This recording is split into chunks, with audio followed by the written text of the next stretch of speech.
Tutulugan ni Tinding ang pagiging huwad ni David at sa mansyon ng kabalyero ito gagawin ni Tinding. Samantala pinagkainteresan ni Senyora itong si David para sa kanyang dalagang apo.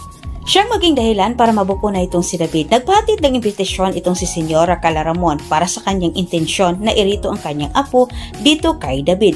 Dahil sa kanyang paniniwala na ang anak ni Ramon ang makakatulong sa kanila para lalong umangat ang kanilang mga negosyo. At maya-maya lang pinulong kaagad ni Senyora ang lahat ng kanyang mga alagad para ipagbigay alam na may ihahanda umano siyang salo-salo sa mansyon para sa pamilya Montenegro at kailangan maging maayos ang lahat para hindi umano siya mapahiya.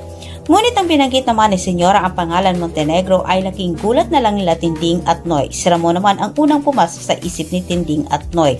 Halong kaba at balisa ang nararamdaman ni Tinding sa mga oras na yon dahil inisip niya na kung pamilya ni Ramon umano ang kaibigan ng mga Montenegro ay nasa pangalib ang buhay nilang dalawa ni Noy dahil siguradong malalaman umano ng mga ito na sila ay pamilya din ni Rigor ang pumatay kay Ramon. At sa mga oras na yon gustong lisanin ni Tinding ang mansyon bago pa umano dumating ang pagsalo-salo. Gawa ng natatakot itong si Tinding baka sila umano ang pag-initan. Nang niyaya ni Tinding itong si Noy na sila'y umalis, pinigilan naman ni Noy itong si Tinding at katwiran ni Noy kailangan umano nilang kumpirmahin muna bago umano sila gumawa ng desisyon.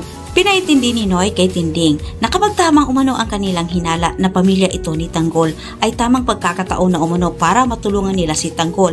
Ang tanging paraan dito ay masabi umano nila sa totoong pamilya ni Tanggol ang totoong kalagayan ni Tanggol.